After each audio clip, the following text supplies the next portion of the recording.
Hello students, welcome again for revision lecture of halogen derivatives of alkanes and arenes. As we have already discussed about this particular chapter, we will have a quick revision on this particular chapter.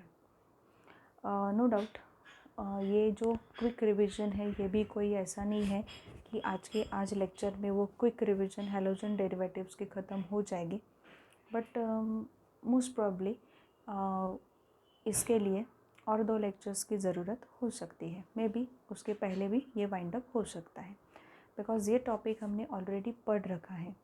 Halogen derivatives का जो भी topic है, halogen derivatives of alkanes and arenes का topic हमने पढ़ा है, ठीक है।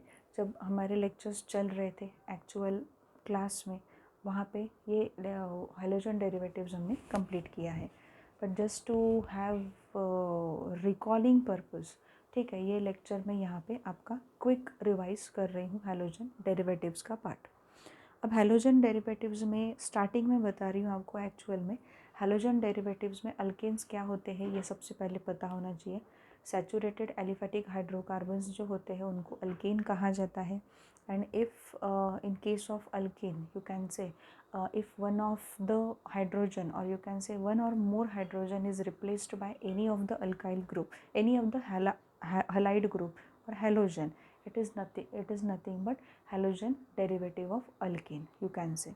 For example, आपने अगर if you take example of ethane, ethane का एग्जाम्पल अगर हमने लिया और इथेन से अगर हमने हाइड्रोजन जो है हाइड्रोजन हम रिप्लेस करते चले गए, इथेन के जो हाइड्रोजन है, एक हाइड्रोजन रिप्लेस किया क्लोरीन से, दूसरा रिप्लेस किया क्लोरीन से, तीसरा किया ब्रोमीन से या आयोडीन से, वट एवर इट में बी, बट बेसिकली जो अल्केन है आपका, अल्केन में से आप हाइड्रोजन को हटा रहे हो और वहाँ पे हैलोजन जो है वो अटैच कर रहे हो.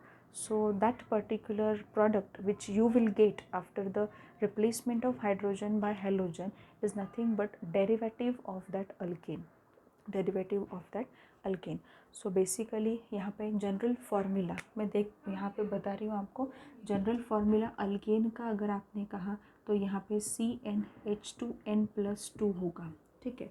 बट इफ़ यू से general formula for alkyl halide, alkyl halide के लिए Cn यहाँ पे H2n+1 यहाँ पे X, इस तरीके से जनरल फार्मूला आपको याद रखना पड़ेगा. सो ये जनरल फार्मूला की मैंने बात यहाँ पे की है, जनरल फार्मूला उस तरीके से याद रखना है. Next to it classification, quick revise करूँगी मैं क्लासिफिकेशन का पार्ट. हैलोजन डेरिवेटिव्स में क्लासिफिकेशन में सबसे पहला क्लासिफिकेशन है आपका कि you can say मोनोहैलोजन derivatives. मोनोहैलोजन derivatives का मतलब ये है कि suppose in case of alkane, if you just replace only one hydrogen with any of the halogen, then it is going to be monohalogen derivative. मतलब यहाँ पे सपोज अगेन मैंने ethane का एग्जाम्पल लिया है, ये हाइड्रोजन है, यहाँ हाइड्रोजन, ये सब सारे हाइड्रोजन यहाँ पे हैं, बट यहाँ पे इसमें से एक ही हाइड्रोजन मैंने रिप्लेस किया और इस जगह पे मैंने कोई भी एक्स मतलब हैलोजन अटैच किया. सो ये होगा monohalogen derivative.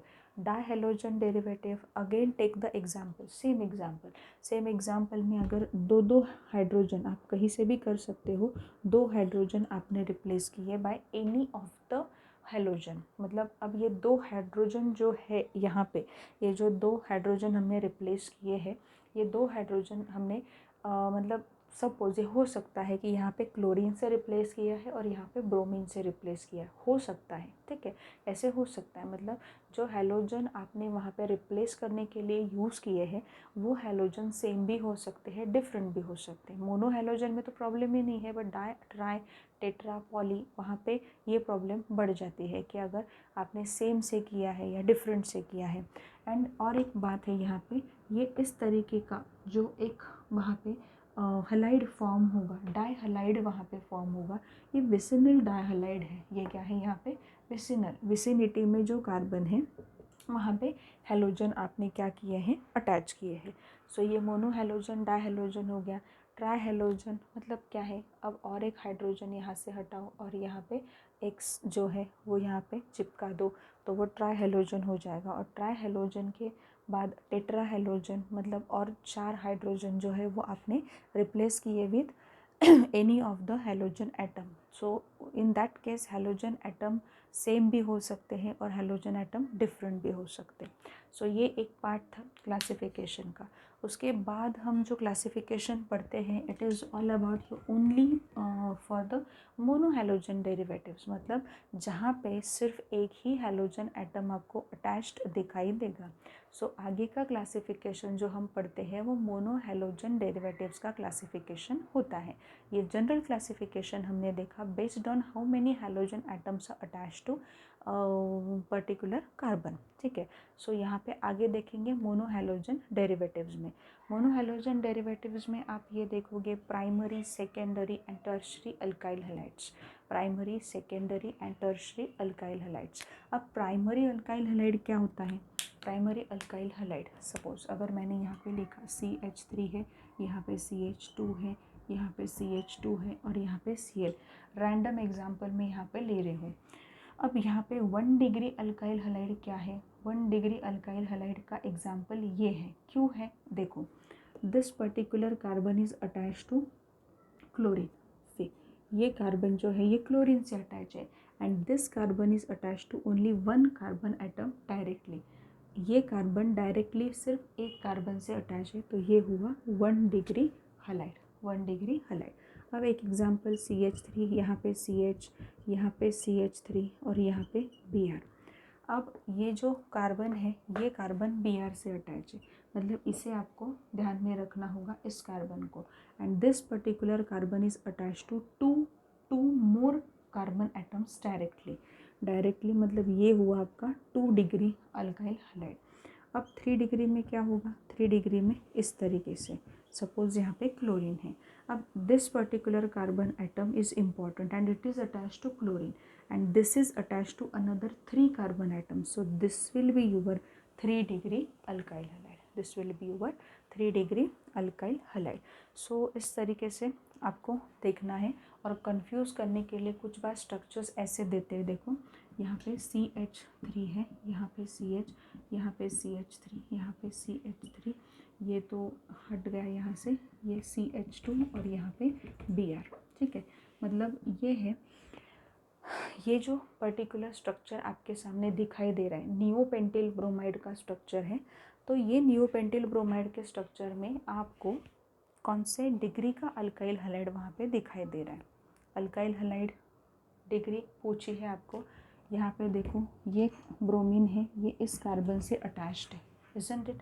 And this particular carbon is directly attached to only 1 carbon atom. So it will be your 1 degree alkyl halide.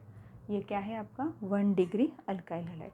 तो कंफ्यूज करने के लिए क्लासिफिकेशन में ये पॉइंट्स देखने पड़ते हैं. क्लासिफिकेशन में इस तरीके से क्वेश्चन आते हैं कि 1 degree, 2 degree, 3 degree alkyl halides जो है वो क्या है, वो उसकी कंसेप्ट जो है वो आपको समझ में आई है या नहीं, वो जज आउट करने के लिए इस तरीके से क्वेश्चन पूछे जाते हैं.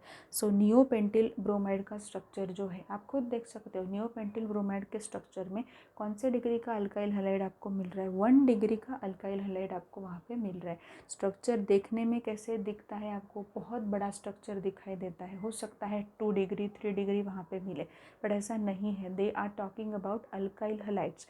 अल्काइल हैलाइड कितने डिग्री का मिल रहा है ये यहाँ पे इंपॉर्टेंट होगा. So it is 1 degree alkyl halide. Example of 1 degree alkyl halide. Next है यहाँ पे नॉमेनक्लेचर. नॉमेनक्लेचर का तो पार्ट मैंने जो रिविजन लेक्चर्स लिए थे हेलो अल्केन्स के उसमें कवर हो चुका है. नेक्स्ट पार्ट यहाँ पे है nature of CX bond in alkyl halide. ये यहाँ पे क्विकली मैं आपको बता रही हूँ. 3 फैक्टर्स जो है वो 3 फैक्टर्स हमें यहाँ पे कवर अप करने हैं. Nature of CX bond. अब नेचर ऑफ CX बॉन्ड यहाँ पे CX बॉन्ड नेचर, ठीक है, उस पर कैसे क्वेश्चंस आते हैं देखो. सबसे पहले bond length, bond strength and dipole moment. सबसे पहले बॉन्ड लेंथ की हम बात करते हैं. बॉन्ड लेंथ, ठीक है. अब बॉन्ड लेंथ की अगर हम यहाँ पे बात कर रहे हैं तो बॉन्ड लेंथ में क्या क्या करना होगा आपको? Bond length in the sense that because यहाँ पे देखो CX बॉन्ड है, मतलब यहाँ पे कार्बन जो है ना आपका